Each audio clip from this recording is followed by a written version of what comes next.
الرحمن الرحیم۔ یہ ریڈیو قطر ہے۔ اب آپ محمود احمد سے خبریں سنیے۔ ابتدا میں پیش خدمت ہیں اہم خبروں کی سرخیاں۔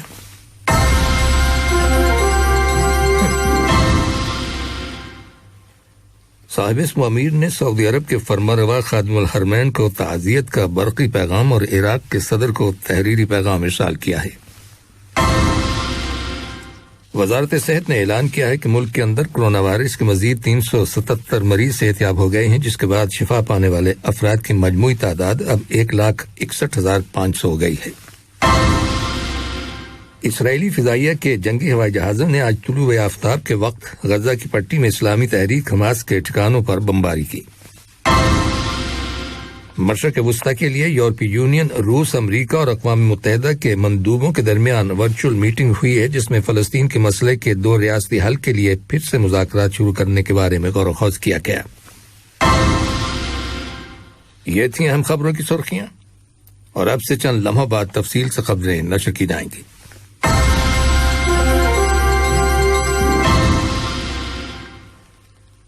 لیجیے اب تفصیل سے خبریں سنیے۔ صاحب اسم امیر شیخ تمیم بن حمد آل ثانی نے سعودی عرب کے فرمانروا خادم الحرمین شاہ سلمان بن عبدالعزیز آل سعود کو شہزادہ بدر بن فہد بن سعود الکبیر آل سعود کے انتقال پر تعزیت کا برقی پیغام ارسال کیا ہے۔ صاحب اسم امیر شیخ تمیم بن حمد آل ثانی نے عراق کے صدر ابراہیم صالح کو ایک تحریری پیغام ارسال کیا ہے، جس کا تعلق 2 طرفہ تعلقات اور انہیں فروغ دینے کے وسائل سے ہے۔ عراق کے دورے پر گئے ہوئے نائب وزیر اعظم اور وزیر خارجہ شیخ محمد بن عبد الرحمن آل ثانی نے صدارتی محل میں عراقی صدر کے ساتھ ملاقات کی اور انہیں صاحب اسم امیر کا مذکورہ پیغام پہنچایا۔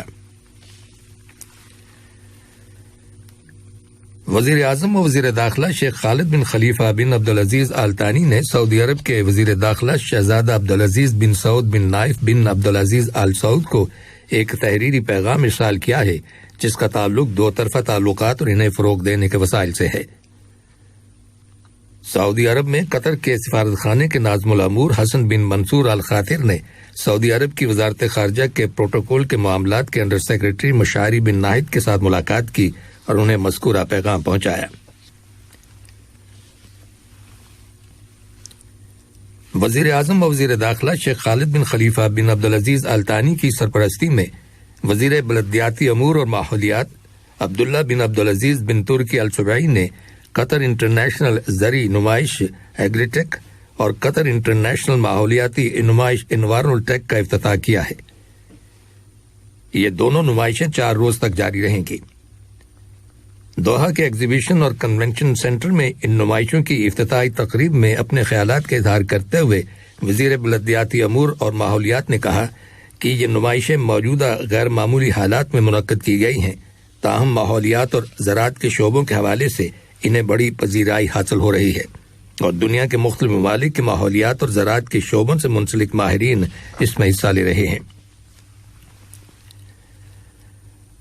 قطر نے افغانستان کے اندر استحکام، ترقی اور امن و سلامتی کو مستحکم بنانے کے لیے افغانستان کے عوام کی کوششوں کی حمایت جاری رکھنے کے اپنے عہد کا اعادہ کیا ہے، اور کہا ہے کہ وہ اس سلسلے میں اقوام متحدہ کے علاقائی اور بین الاقوامی پارٹنرز کے ساتھ ہر طرح کی کوششوں میں برابر شریک رہے گا۔ قطر نے اپنی ٹھوس خارجہ پالیسی کی وضاحت کرتے ہوئے کہا ہے کہ افغانستان کے بحران کو پرامن ذرائع سے مذاکرات اور بین الاقوامی ثالثی کے ذریعے، جس میں اقوام متحدہ کا تعاون بھی شامل ہو، حل کیا جا سکتا ہے۔ یہ بات اقوام متحدہ میں قطر کی مستقل مندوب سفیر شیخ علی احمد بن سیف آل ثانی نے افغانستان کے بحران کے بارے میں منعقد کی گئی ایک ورچوئل میٹنگ کے دوران کہی ہے۔ وزارت صحت نے اعلان کیا ہے کہ گزشتہ 24 گھنٹوں کے دوران ملک کے اندر کرونا وائرس کے 570 نئے کیسز رجسٹر کیے گئے ہیں، جبکہ مزید 377 مریض صحتیاب ہو گئے ہیں، جس کے بعد شفا پانے والے افراد کی مجموعی تعداد اب 1,61,500 ہو گئی ہے۔ وزارت نے کرونا وائرس کے 3 مریضوں کے انتقال کر جانے کی بھی تصدیق کی ہے۔ دریں اثنا وزارت داخلہ نے ان افراد کے خلاف تعدیلی کارروائیوں میں اضافہ کر دیا ہے جو کرونا وائرس کے سلسلے میں نافذ کی گئی احتیاطی تدابیر کی خلاف ورزی جاری رکھے ہوئے ہیں۔ وزارت کا کہنا ہے کہ اس نے 573 اشخاص کو حراست میں لینے کے بعد پبلک پراسیکیوشن کے حوالے کر دیا ہے۔ ان میں سے 522 افراد نے پبلک پلیسز پر ماسک استعمال نہیں کیا، جبکہ 6 افراد نے گاڑی میں 4 سے زیادہ افراد کو سوار نہ کرنے کی پابندی کی خلاف ورزی کی تھی۔ اسی طرح 15 افراد کو ٹیلی فون میں اعتراض اپلیکیشن انسٹال نہ کرنے کی پاداش میں حراست میں لیا گیا ہے۔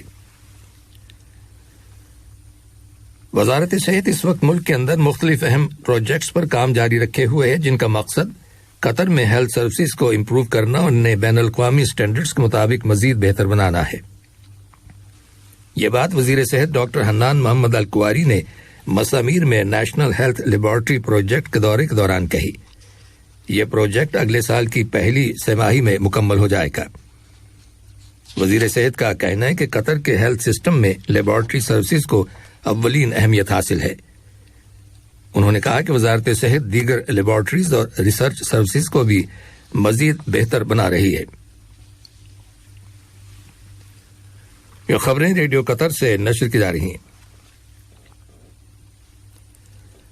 قطر کریڈٹ بیورو نے ایک نئی سروس لانچ کی ہے جس کے ذریعے آن لائن کریڈٹ رپورٹس مہیا کی جائیں گی۔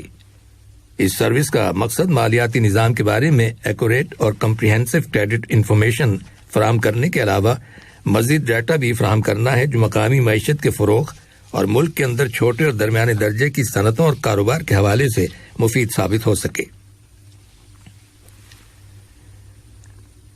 اسرائیلی فضائیہ کے جنگی ہوائی جہازوں نے آج طلوع آفتاب کے وقت غزہ کی پٹی کے کچھ علاقوں پر بمباری کی۔ اس سے قبل غزہ کی پٹی کے علاقے سے اسرائیلی سرزمین پر ایک راکٹ فائر کیا گیا تھا۔ رپورٹس کے مطابق اسرائیلی جنگی ہوائی جہازوں نے اسلامی تحریک حماس کے ملٹری ونگ عز الدین الاقسام بریگیڈ کے ایک تربیتی مرکز کو نشانہ بنایا۔ مشرق وسطی کے لیے یورپی یونین، روس، امریکہ اور اقوام متحدہ کے مندوبوں کے درمیان ایک ورچوئل میٹنگ ہوئی ہے جس میں فلسطین کے مسئلے کے 2 ریاستی حل کے لیے پھر سے مذاکرات شروع کرنے کے بارے میں سوچ بچار کیا گیا۔ اس میٹنگ میں زمینی حالات کا بھی جائزہ لیا گیا، خاص طور پر کورونا وائرس کی صورتحال اور فلسطینیوں اور اسرائیل کے درمیان معیشت میں غیر مستحکم ڈسپیرٹی یعنی تفاوت کے بارے میں غور و خوض کیا گیا۔ امریکہ کے وزیر خارجہ اینٹونی بلنکن نے معاہدہ شمالی اوقیانوس کی تنظیم نیٹو کے ممبر ممالک کو یقین دلایا ہے کہ امریکہ نیٹو اتحاد کی اثر نو تشکیل اور افغانستان سے غیر ملکی فوجوں کے انخلاء کے سلسلے میں ممبر ممالک کے ساتھ مل کر کام کرے گا۔ وہ برسلز میں نیٹو کے ہیڈ کوارٹرز کے دورے کے موقع پر اخباری نمائندوں سے بات چیت کر رہے تھے۔ انہوں نے زور دیتے ہوئے کہا کہ دنیا کو درپیش چیلنجز اور موسموں کی تبدیلیوں سے نمٹنے کے لیے نیٹو ممالک کا اتحاد بہت ضروری ہے۔ یاد رہے کہ امریکہ کے سابق صدر ڈونلڈ ٹرمپ کے دور میں نیٹو اور امریکہ کے تعلقات کشیدہ تھے۔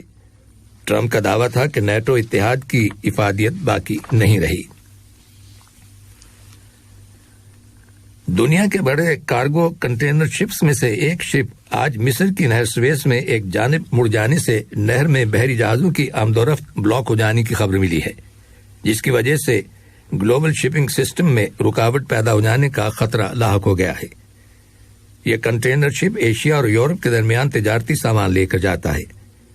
رپورٹس کے مطابق اس شپ کے ساتھ یہ حادثہ بحر احمر کی جانب سے نہر سویز میں داخل ہونے والی شدید ہواؤں کی وجہ سے رونما ہوا۔ آخر میں اہم خبروں کی سرخیاں ایک بار پہ سن لیجیے۔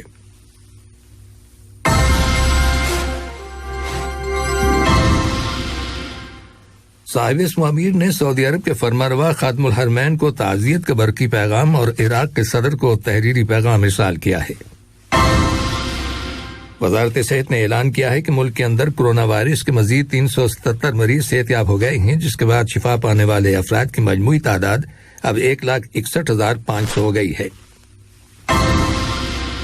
اسرائیلی فضائیہ کے جنگی ہوائی جہازوں نے آج طلوع آفتاب کے وقت غزہ کی پٹی میں اسلامی تحریک حماس کے ٹھکانوں پر بمباری کی۔